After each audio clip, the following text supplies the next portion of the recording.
ओम शांति, ओम शांति, ओम शांति। 21/9/2021 प्रातः मुरली। ओम शांति। बाप दादा मधुबन। आज वरदाता, विधाता, ज्ञान के सागर, ज्ञानदाता, सुख करता, दुख हरता बेहद के बाप ने हम बच्चों से मुरली के महावाक्यों में कहा, मीठे बच्चे, नाम रूप से न्यारी कोई भी चीज नहीं होती। आत्मा व परमात्मा को भी नाम रूप से न्यारा नहीं कहेंगे। उसमें भी अविनाशी पाठ नूंधा हुआ है। प्रश्न है, शिव बाबा को भोलानाथ कहकर याद करते हैं क्यों? उसे भोला क्यों कहा है? उत्तर है, क्योंकि बाप ही अहिल्याओं, गणिकाओं, कुब्जाओं का उद्धार करते हैं। उन्हें विश्व की राजाई का वर्षा दे देते हैं। बाबा ने मुरली में पहले भी कहा कि सेवा वैश्यालयों में जाकर के भी करो, और उन वैश्याओं का भी जिन्हें इस संसार में सभी मनुष्य आत्माएं सबसे ज्यादा गंदा नाम देते हैं, जिन्हें सबसे निम्न दृष्टि से देखा करते हैं, तो बेहद के बाप ने उन आत्माओं का भी उद्धार करने की सेवा का कार्य रूहानी सेना अर्थात बाबा के बच्चों को निमित्त बनाकर मुरली में कहा कि उनके पास भी जाकर सदगति का मार्ग, स्वर्ग का मार्ग, और बाबा इस संसार में परमात्मा का अवतरण हो चुका है, यह सब बातें उन्हें जाकर समझाओ और उन्हें भी महाराजन महारानी बनने का रास्ता दिखाओ। तो बाबा है ही इतना भोला कि उन्हें विश्व की राजाई का वर्षा दे देते हैं। मनुष्य तो बाप के लिए कह देते, दुख भी वह देता, सुख भी वह देता, जबकि बाबा ने मुरली में कहा कि मेरे साथ साथ धर्म का जो करता है, विकर्मों की जो सजा देता है, धर्मराज, वह मेरे साथ साथ चलता है। और जो हमारे कर्म विकर्म बनते हैं, जो हम 63 जन्म से जो अपने बीज बो रहे हैं, वह हमें सजा देते हैं। बाप तो हमें सजाओं से छुड़ाने आता है, सदगति दिलाता है। तो दुख भगवान नहीं देता। यदि दुख भगवान देता तो हम उसे कभी भी याद नहीं करते। रावण दुख देता है और सुख करता तो सुख ही देगा। हम क्यों रावण को जलाते हैं? क्योंकि वो दुख देता है ना। तो भगवान को तो कभी नहीं ऐसा समझते, तो दुख भगवान नहीं देते। ओम शांति। बाबा कहते हैं, सुख भी वह देता, दुख भी भगवान ही देते। परंतु बाबा कहते हैं, मैं तो तुम बच्चों के लिए सुख का राज्य स्थापन करता हूँ। मुझे दुख हरता, सुख करता कहा गया है। विचार करो कि मैं बाप अपने बच्चों को दुख कैसे दे सकता हूँ। गीत है दूर देश का रहने वाला। दूर देश का रहने वाला है ना, परम धाम का निवासी, जहाँ किसी की भी बुद्धि नहीं जाती। परे ते परे पार ब्रह्म परमेश्वर। हा? तो दूर देश का रहने वाला आया है कहाँ? पराये देश, पराये राज्य, पराये तन में। पतित तन में आता है ना, क्योंकि पावन बनाना है तो पतित दुनिया में ही आना पड़े। ओम शांति। रूहानी बच्चों ने गीत सुना, अर्थात रूहों ने इस शरीर की कान रूपी कर्मेंद्रियों द्वारा गीत सुना। दूर देश से मुसाफिर आया है। तुम सब मुसाफिर हो ना। हम सब यहाँ क्या हैं? मुसाफरी करने आए हैं ना।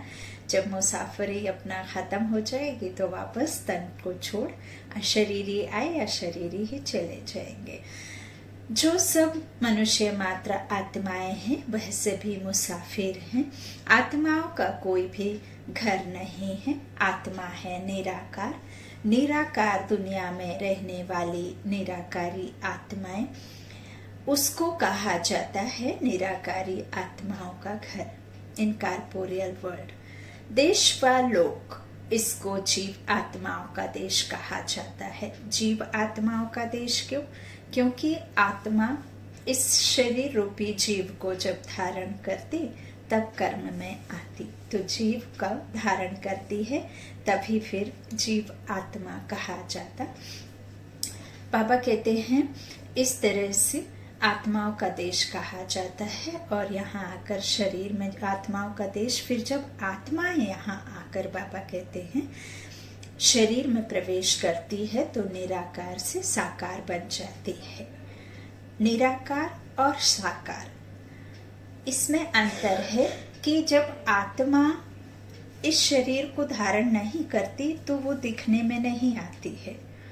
वो निराकार विचित्र, जिसका कोई चित्र नहीं, सूक्ष्म नेत्रों से, सूक्ष्म बाल की नोक से भी कई गुना छोटी वो आत्मा जो हम इन स्थूल नेत्रों से नहीं देख सकते, उसके लिए दिव्य दृष्टि ही चाहिए। और वह दिव्य दृष्टि भी कल्प में एक बार आकर स्वयं परमपिता परमात्मा, जिसे हम ज्ञान चक्षु कहो, दिव्य नेत्र कहो, या समझ कर तीसरा नेत्र अर्थात आत्मा कहो, वह नेत्र स्वयं परमात्मा आकर के हमें देते, तभी हम उसका साक्षात्कार अर्थात उसकी समझ मिलती।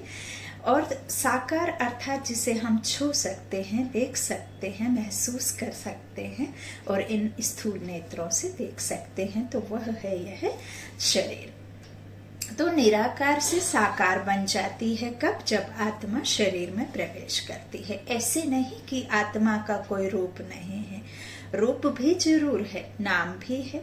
इतनी छोटी आत्मा कितना पाठ बजाती है, एक तन छोड़ दूसरा लेती है तो 84 में आती है। किसी किसी के बाबा ने कहा सबसे जास्ती 84 जन्म जो आदि से ड्रामा में आते हैं, और फिर 1 और 2 जन्म भी होते हैं।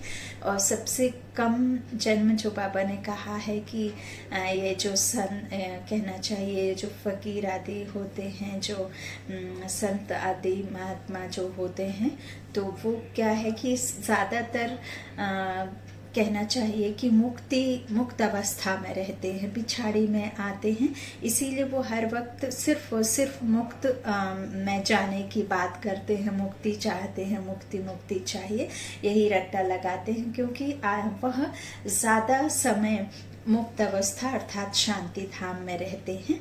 तो इस तरह से बाबा ने बताया भी है कि 84 और सबसे कम जन्म 1 से 2 भी होते हैं जो पिछाड़ी में आत्माएं आती हैं।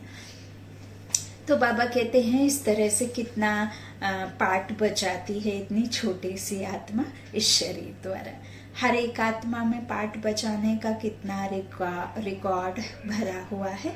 रिकॉर्ड एक बार भर जाता है, फिर कितना भी रिपीट करो वही चलेगा। लौकिक जीवन में आप सिनेमा आदि को शूट करके फिर भी उसको बदली कर सकते हैं, लेकिन ये जो शूटिंग है आत्मा की, जो इस कहना चाहिए कल्प का जो पार्ट बजाती है, यूं ही ये चक्र चलता रहता है बिना रुके हुए। तो ये आत्मा का जो चक्र एक बार जो रील भर गई तो उसे कोई बदली नहीं कर सकता। बाबा कहते जो रिकॉर्ड भरा हुआ है वह एक बार भर जाता है, फिर कितना भी रिपीट करो वही चलेगा। वैसे आत्मा इस शरीर के अंदर रिकॉर्ड है, उसमें 84 जन्मों का सारा पाठ भरा हुआ है। जैसे आत्मा निराकार है वैसे बाप भी निराकार है। हम आत्माओं का और पिता के साथ में बहुत सारी सिमिलैरिटीज हैं। बाप समान आत्मा भी निराकार, परमात्मा भी निराकार, परम पिता परमात्मा भी शांति धाम का निवासी और हम आत्माएं भी वहाँ की रहने वाली। बाबा भी शांत स्वरूप और हम आत्माएं भी शांत स्वरूप। बाबा शांति का सागर, हम शांत स्वरूप आत्माएं। तो ऐसे बाबा का और हमारा एक समान सिमिलैरिटीज हैं। जैसे आत्मा निराकार वैसे बाप भी निराकार है। कहाँ कहाँ शास्त्रों में लिख दिया है वह नाम रूप से न्यारा है, परंतु नाम रूप से न्यारी कोई वस्तु होती नहीं। पानी का भी आकार है, आप यदि बकेट में भर दें तो उसे कई रूप में ढाल सकते हैं, आइस बना सकते हैं। ऐसे ही शब्दों में भल आकार नहीं होता, लेकिन शब्द आपको छू सकते हैं। रेडियो के द्वारा आप विदेशों से भी वाणी को आप तक भेज सकते हैं। तो हर एक का रूप है, रंग है, शब्दों का भी रंग है, रूप है, जो आपको टच करते हैं। जैसे मैंने कहा तितली, तो उसका आकार बन गया, आपकी मन बुद्धि पर उसकी छवि भी बन गई। ऐसे ही बाबा कहते हैं कोई भी रंग नाम रूप से न्यारा नहीं है। बाबा कहते हैं वह नाम रूप से न्यारा कैसे हो सकता है, परंतु नाम रूप से न्यारी कोई वस्तु होती नहीं। आकाश भी पोलार है, नाम रूप तो है ना। बिगर नाम की कोई भी चीज होती नहीं। मनुष्य समझते हैं परम पिता पर नाम रूप से न्यारा है। अगर नाम नहीं तो रूप भी नहीं, देश भी नहीं, फिर तो कुछ भी नहीं हो सकता। बुलाते भी हैं दूर देश का रहने वाला परम पिता परमात्मा। अब दूर देश में आत्माएं रहती हैं, यह साकार देश है। इसमें दो का राज्य चलता है, राम राज्य और रावण राज्य। दो जनरेशन है, एक नई और एक पुरानी, एक आवेश वाली और एक शांति है, शांत। तो राम राज्य और रावण राज्य, आधा कल्प है राम राज्य, आधा कल्प है रावण राज्य। ठीक उसी तरह जैसे शुक्ल पक्ष और कृष्ण पक्ष होता है, वैसे ही यह भी चलता है, आधा सुख आधा दुख, आधा दिन आधा रात। तो यह बच्चों को समझाया गया है कि सतयुग से ईश्वरीय राज्य शुरू होता है। राम राज्य स्थापन करने वाला परम पिता परमात्मा है, वह कभी रावण राज्य स्थापन कर ना सके। बाप बच्चों के लिए कभी दुख का राज्य थोड़े ही बनाएंगे। और स्वर्ग कहाँ से होकर गुजरा, नरक से ही होकर गुजरा ना। एक बार किसी ने भगवान किसी भक्त के ऊपर खुश हुए और भक्त से पूछा, मांगो, क्या वर मांगते हो, पहले सुख चाहिए या दुख चाहिए? तो भक्त ने कहा, भगवान पहले मुझे सुख चाहिए, तो पहले सुख मिला। ऐसे ऐसे कहानियां हैं।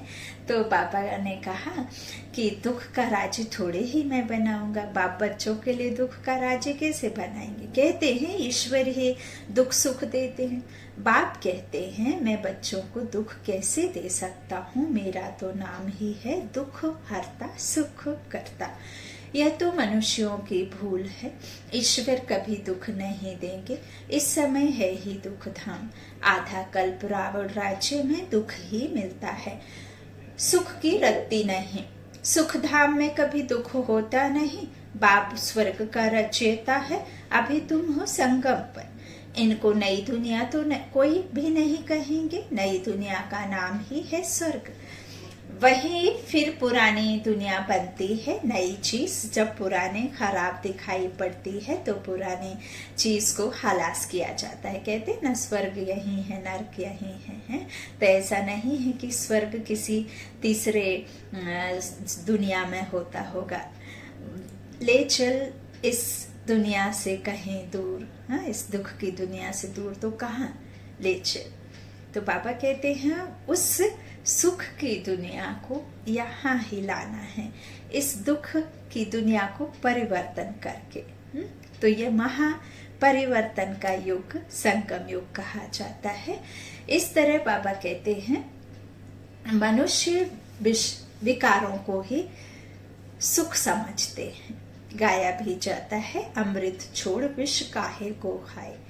ग्रंथ में गुरु नानक के भी अक्षर हैं, आशंख चोर बाप की महिमा गाते हैं। आप जो आकर करेंगे उससे भला ही होगा, नहीं तो रावण राज्य में मनुष्य बुरा काम ही करेंगे। बाप ही आकर मोत पतीले कपड़े धोते हैं। अब इसका भी मीनिंग बाबा ने समझाया है। जिस तरह से एक माँ अपने छोटे बच्चे के गंदे कपड़े धोती है, इसी तरह से बाप भी आकर माँ, है ना, बाप कौन, माँ बाप सर्व संबद्ध है ना पिता के साथ में, उस सर्व सुप्रीम सोल के साथ में। तो वो हम आत्माओं के कितने गंध निकालते हैं, 24 कैरेट शुद्ध सोना बनाते हैं। हाँ, कितना खाद जमा हुआ है उस खाद को निकालते हैं। तो बाप ही आकर मोत पतीले कपड़े धोते हैं। ग्रंथ में बहुत लिखा हुआ है, सिंधी लोग ग्रंथ रखते हैं। अब यह तो कोई सिख धर्म वाले हैं नहीं, यह तो है आदि सनातन देवी देवता धर्म के। सिखों का है गुरु नानक, उनको दाढ़ी बाल थे, तो सब सिखों को दाढ़ी बाल होने चाहिए, है ना। ऐसा धर्म में बना दिया है ना कि बाल होने चाहिए। आजकल तो दाढ़ी रखते नहीं, बहुत फैशनेबल बन गए, नहीं तो फॉलो करना चाहिए ना। हम गुरु नानक के फॉलोअर्स हैं तो गुरु नानक को फॉलो करना चाहिए ना। यह तो बच्चों को अभी पता पड़ा है कि गुरु नानक को 500 वर्ष हुए, फिर कब आएंगे, तुम झट बताएंगे। कोई से भी पूछो, यह तो बताओ कि गुरु नानक कब आएंगे, तो कहेंगे उनकी आत्मा ज्योति ज्योत समा गई। बाबा कहते हैं आएंगे फिर कैसे, जब ज्योति ज्योत समा जाएंगे तो आएंगे कैसे, है ना। तो तुम कहेंगे आज से 4500 वर्ष बाद गुरु नानक फिर आएंगे। तुम्हारी बुद्धि में सारे वर्ल्ड की हिस्ट्री, ज्योग्राफी चक्र लगाती है। बुद्ध, क्राइस्ट आदि सबके लिए कहेंगे इस समय तमो प्रधान है, कब्र दाखिल है। बाबा कहते इनको कयामत का समय कहा जाता है, जब सब मनुष्य मात्र जैसे मरे पड़े हैं, सबकी ज्योति जैसे बुझी हुई है। हाँ, एकदम नहीं बुझती आत्म रूपी ज्योति, थोड़ी ना थोड़ी बची हुई होती है। अगर टोटली बुझी हुई हो तो फिर शरीर ही छूट जाए ना, तो कुछ ना कुछ रहती है उसमें। तो बाबा कहते हैं सबकी ज्योति जैसे बुझी हुई है, बाप आते हैं सबको जगाने। ज्ञान घृत डालते ना, ज्ञान घृत की कमी होने से आत्मा क्या होती है, कमजोर पड़ जाती है। तो ज्ञान अमृत पिलाने आत्मा को परमात्मा आते हैं। बच्चे जो कामचिता पर बैठ भस्म हो गए हैं, उन्हों को अमृत वर्षा से जगाकर साथ ले जाएंगे। माया ने कामचिता पर बिठाई कब्र दाखिल कर दिया है, सो गए हैं। अब बाप अमृत छकाते अर्थात पिलाते हैं। अमृत सिर नाम इसलिए रखा है, बाप आकर अमृत छकाते हैं। अब कहाँ ज्ञान अमृत, कहाँ पानी की बात है। अब जिस तरह से कोई बंजर भूमि है और बंजर भूमि पर आप कितना भी बीज आदि डालें और यदि ऊपर से वर्षा ना हो, बादलों की वर्षा ना हो, तो बिना बरसात के कोई भी फसल उगेगी जरूर, लेकिन कितना, हाँ, इक्का दुक्का दाना निकलेगा। जब तक वो वर्षा ना हो तब तक फसल हो ही नहीं सकती। आप बकेट से, नलकूप से कितना भी पानी डालें।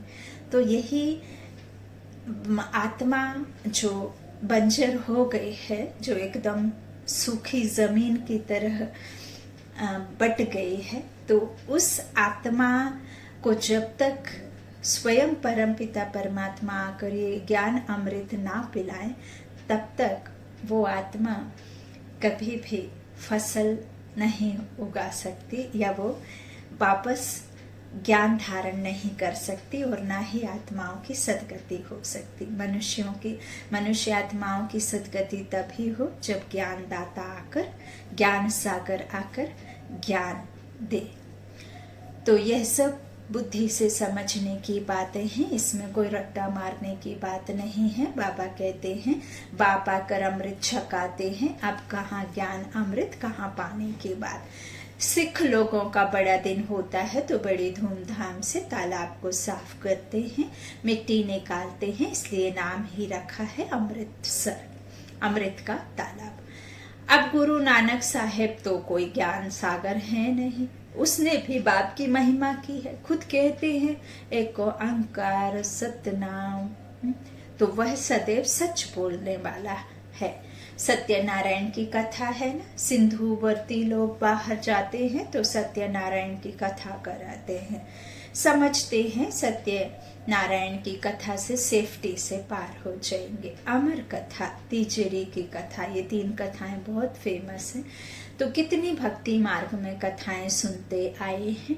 कहते हैं शंकर ने पार्वती को कथा सुनाई।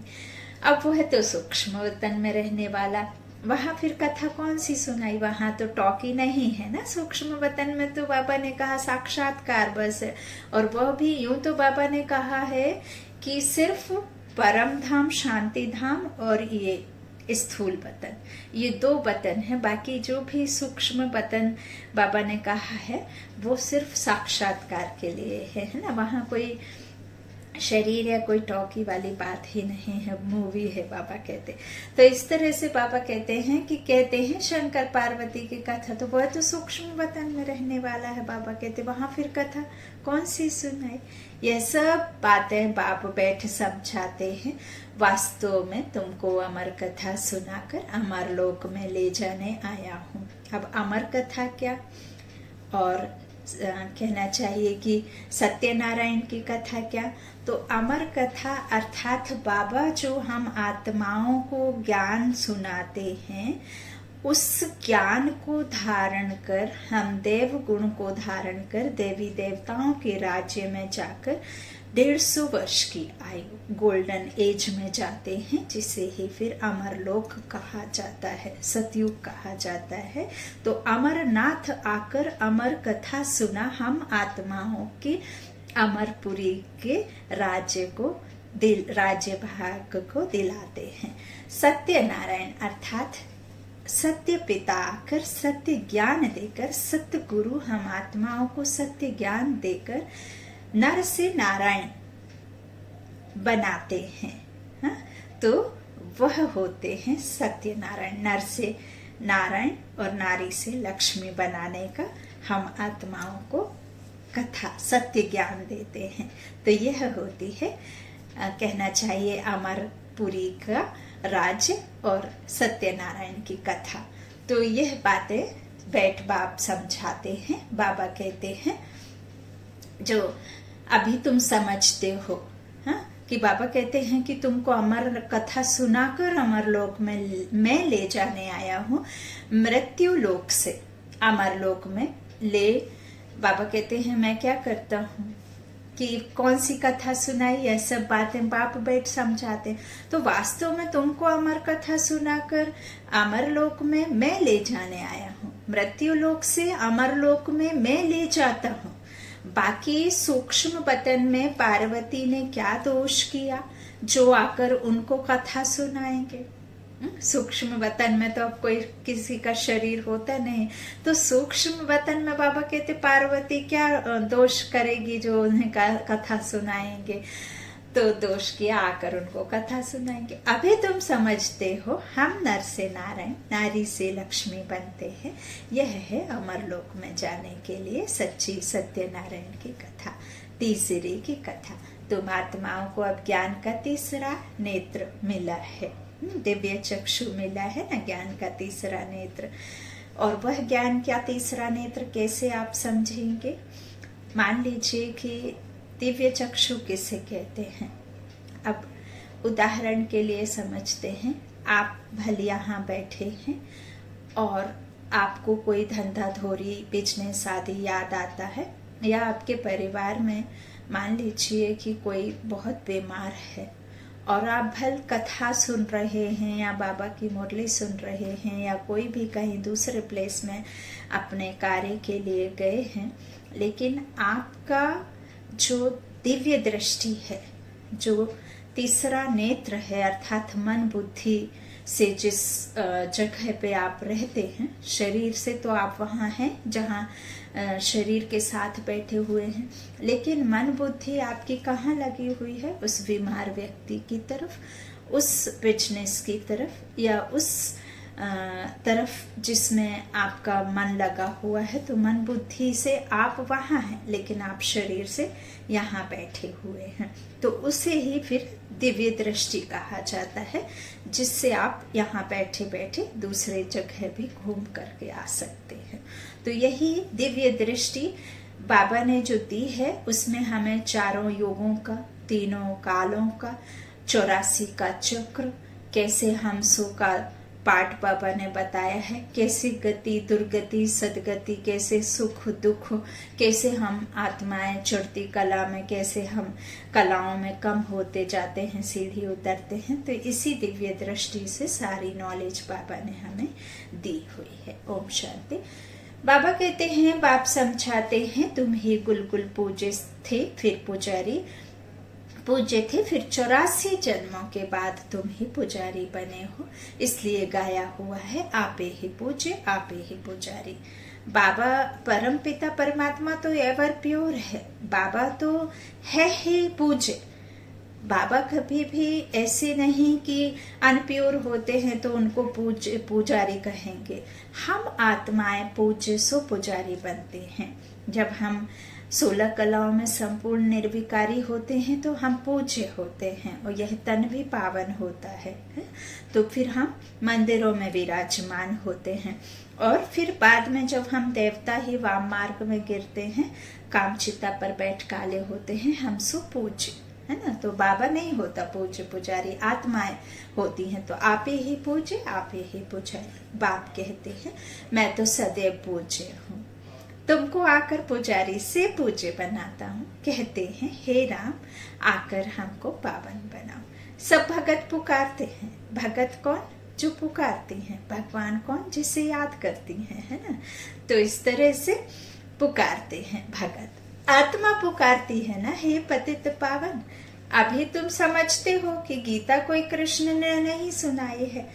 पावन बनाने वाला एक ही परम पिता परमात्मा है। वो बच्चा कैसे पावन बनाएंगे? वो तो खुद ही पावन बन रहा है और वो तो खुद ये ज्ञान भी प्रायः लोप हो जाता है। वो तो सतो प्रधान अवस्था में रह प्रालब्धि प्राप्ति भोगता है। तो वहाँ सतो प्रधान अवस्था में कैसे वो बच्चा को भगवान कह सकते हैं ना। तो बाबा कहते इस तरह से जो कृष्ण ने नहीं सुनाई है। पावन बनाने वाला एक ही परम पिता परमात्मा है, एक ही राम। तो बाप समझाते हैं कि ओपिनियन लेते रहो कि ईश्वर सर्वव्यापी नहीं है।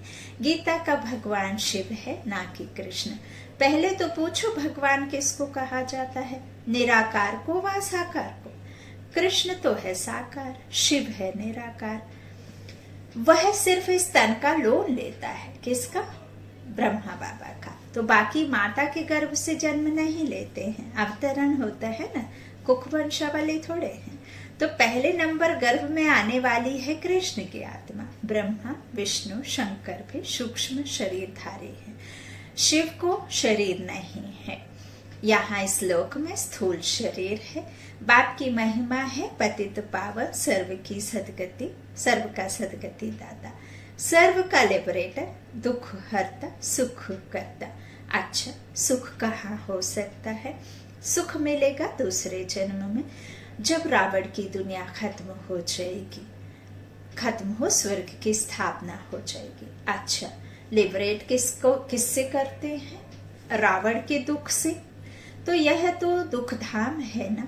अच्छा, फिर गाइड भी बनते हैं। यह शरीर तो यहाँ ही खत्म हो जाते हैं, बाकी आत्माओं को ले जाते हैं, है ना। इसीलिए परियों की कहानी सुनी है ना। तो शरीर के साथ कोई नहीं उड़ता है ना, आत्मा ही उड़ती है ना। तो इस तरह से शरीर तो यहीं रह जाते, बाकी आत्माओं को ले जाते। तो सबको दुख से छुड़ाए, पवित्र बनाए, घर ले जाते हैं। मनुष्य जब शादी कराते हैं तो पहले होता है पति, पीछे होती है ब्राइड, है ना। पीछे दुल्हन होती है ना। तो फिर बारात होती है, पीछे फिर बारात।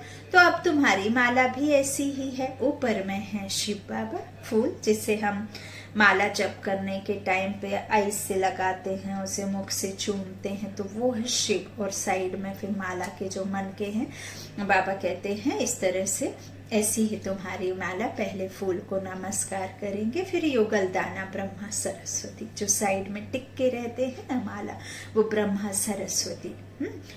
तो बाबा कहते हैं फिर हो तुम जो बाबा के मददगार बच्चे हो। फिर माला के मन के जो फेरते हैं ना, है ना। तो इस तरह से 108 की माला दिखाते, तो फिर नमस्कार करते हैं। बाबा कहते हैं फिर हो तुम जो बाबा के मददगार बच्चे हो। फूल शिव बाबा की याद से ही सूर्यवंशी विष्णु की माला बने हैं। ब्रह्मा सरस्वती सु लक्ष्मी नारायण बनते हैं। देवता क्षत्रिय फिर शूद्र से ब्राह्मण बन यह नॉलेज लेकर लक्ष्मी नारायण बनते हैं। यह माला उन्हों की बनी हुई है। यह ब्रह्मा सरस्वती ही राजा रानी बनेंगे। उन्होंने मेहनत की है तब पूछे जाते हैं। कोई को पता नहीं है कि माला क्या चीज है, ऐसे ही माला फेरते रहते हैं। 16,108 की भी माला होती है। बड़े बड़े मंदिरों में रखी जाती है। फिर कोई कहाँ से खींचेगा, कोई कहाँ से। बाबा बॉम्बे में लक्ष्मी नारायण के मंदिर में जाते थे। ब्रह्मा बाबा, शिव बाबा नहीं, ब्रह्मा बाबा तो माला जाकर फेरते थे, राम राम जपते थे। ब्रह्मा बाबा की भी सबसे जास्ती भक्ति, सबसे जास्ती गुरु थे। 12 गुरु इन्होंने किए थे। लक्ष्मी नारायण का चित्र तकिए के नीचे रखकर सोते थे। इतना प्यार था उन्हें, क्या पता था कि मैं ही हूँ। तो फिर बाबा कहते हैं कि राम राम जपते थे। फूल शिव बाबा है ना, तो फूल को ही राम राम कहते हैं। फिर सारी माला पर माथा टेकते हैं, एक एक मणका करते हैं और माला को माथा टेकते। तो ज्ञान तो कुछ भी है नहीं। पादरी लोग भी हाथ में माला फेरते हैं। पूछो किसकी माला फेरते रहते हो, कहेंगे क्राइस्ट की याद में माला फेरते हैं। उन्हों के बड़े पोप पादरी होते हैं, तो वह फिर पोपों की माला होगी। उन सब के चित्र हैं। पोपों का कितना मान है, उनको खुद पता नहीं है कि क्राइस्ट की आत्मा कहाँ है। अब तुम जानते हो कि क्राइस्ट की आत्मा भी अभी बेगर रूप में है। तो बाबा कहते हैं तुम भी अभी बेगर टू प्रिंस बन रहे हो। बनाने वाला है एक रूहानी बाप। बेगर से प्रिंस बनते हो, भिखारी से राजकुमार प्रिंस बनते हैं ना। तो एक प्रिंसेस का कॉलेज भी है जहाँ जाकर वह पढ़ते हैं। तुम यहाँ आकर पढ़कर 21 जन्मों के लिए प्रिंस प्रिंसेस स्वर्ग में बनते हो। नॉलेज से तुम मनुष्य से देवता बनते हो। अभी तुम समझते हो जो श्री कृष्ण सतयुग का प्रिंस था 184 जन्मों के बाद बेगर बना है। 5000 वर्ष पहले देवी देवताएं कितने साहूकार थे, अभी वही कंगाल बेगर बने हैं। यह बातें सिर्फ तुम ही सुन सकते हो। भगवान बच वह सबका फादर है। तुम गॉड फादर से सुनते हो। गीता में सिर्फ यह भूल कर दी है जो शिव भगवान वाच के बदले कृष्ण भगवान वाच नाम डाल दिया है। इसलिए गाया जाता है झूठी दुनिया, झूठी दुनिया, झूठी माया, झूठी काया, झूठा सब संसार। सब झूठ झूठ झूठ है ना। तो काया भी जिसे हम समझ गए हैं कि ये हमारी है, ये है झूठी है। काया को यहीं ही छोड़ना है। तो इस तरह से यह रावण राज्य है तो झूठी दुनिया हुई। हमारा राज्य तो राम है, राम राज्य है। तो इस तरह से कहते हैं कि इस समय सारी दुनिया कांटों का जंगल बन गई है। बॉम्बे में बाबुलनाथ का मंदिर है। बाप आकर इन कांटों को फूल बनाते हैं। सब एक दो को कांटा लगाते हैं, दुख देते रहते ना, अर्थात काम कटारी चलाते हैं। इसलिए इनको कांटों का जंगल कहा जाता है। सतयुग को गार्डन ऑफ अल्लाह कहा जाता है।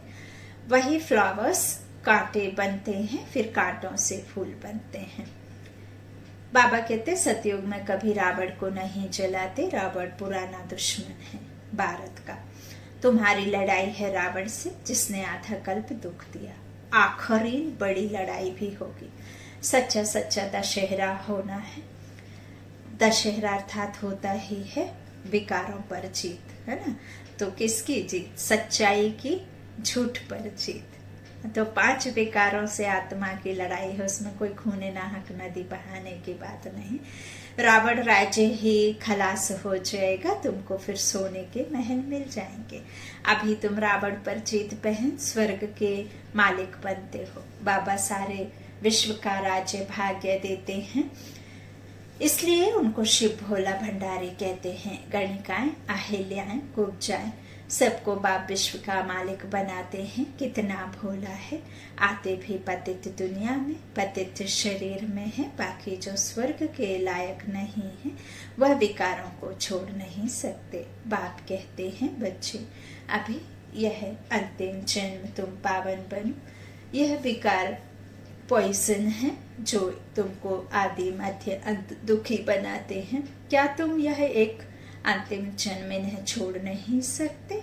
मैं तुमको अमृत पिलाए अमर बनाता हूँ, फिर भी तुम पवित्र नहीं बनते हो। विकारों बिगर, सिगरेट बिगर, शराब बिगर रह नहीं सकते हो। मैं बेहद का बाप कहता हूँ, तुम एक जन्म पवित्र बनो तो मैं स्वर्ग का मालिक बनाऊंगा। तुम जानते हो बाप आया ही है सारी दुनिया को दुख से लिबरेट करने, लिबरेट कर सुख धाम शांति धाम में ले चलने। अभी सब धर्मों का विनाश हो जाएगा। एक आदि सनातन देवी देवता धर्म की स्थापना होती है। ग्रंथ में भी परमपिता परमात्मा को अकाल मूर्त कहते हैं। बाप है महाकाल। वह काल तो एक दो को ले जाएंगे, मैं तो सब आत्माओं को ले जाऊंगा, इसलिए महाकाल कहते हैं। अच्छा, बाप दादा का याद प्यार। मीठे मीठे सिक्की लाधे बच्चों प्रति मात पिता बाप दादा का याद प्यार और गुड मॉर्निंग। रूहानी बाप की रूहानी बच्चों को नमस्ते। हम रूहानी बच्चों की रूहानी मात पिता बाप दादा को याद प्यार और गुड मॉर्निंग। शुक्रिया बाबा, मीठे बाबा, प्यारे बाबा। धारणा के लिए मुख्य सार। पहला, इस अंतिम जन्म में ज्ञान अमृत पीकर अमर बनना है, स्वयं को स्वर्ग में ले चलने लायक बनाना है, बुरी आदतों को छोड़ देना है। दूसरा, बाबा ने कहा अभी पढ़ाई पढ़कर 21 जन्मों के लिए स्वर्ग में प्रिंस प्रिंसेस बनना है। सच्ची सच्ची सत्यनारायण की कथा सुन नरसिंह नारायण बनने का पुरुषार्थ करना है। आज का वरदान है, 1 सेकंड के दृढ़ संकल्प से स्वयं का व विश्व का परिवर्तन करने वाले रूहानी जादूगर भव। जैसे जादूगर थोड़े समय में बहुत विचित्र खेल दिखाते हैं, वैसे आप रूहानी जादूगर अपनी रूहानियत की शक्ति से सारे विश्व को परिवर्तन में लाने वाले हो। कंगाल को डबल ताजधारी बनाने वाले हो। स्वयं को बदलने के लिए सिर्फ 1 सेकंड का दृढ़ संकल्प धारण करते हो कि मैं आत्मा हूँ, और विश्व को बदलने के लिए स्वयं को विश्व के आधार मूर्त उद्धार मूर्त समझकर विश्व परिवर्तन के कार्य में सदा तत्पर रहते हो। इसलिए सबसे बड़े रूहानी जादूगर आप हो।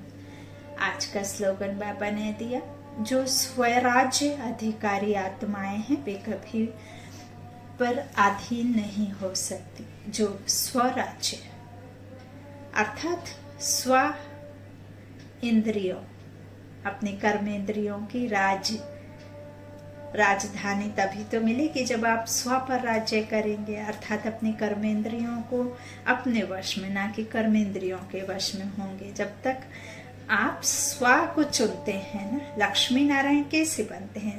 कहते हैं स्वयंवर करना है, तो जब आप स्व पर राज्य करेंगे तब तो फिर लक्ष्मी नारायण बनेंगे, तब तो वरेंगे लक्ष्मी को। तो जो स्वराज्य अधिकारी आत्माएं हैं वे कभी पर अधीन नहीं हो सकेंगे। ओम शांति, ओम शांति, ओम शांति।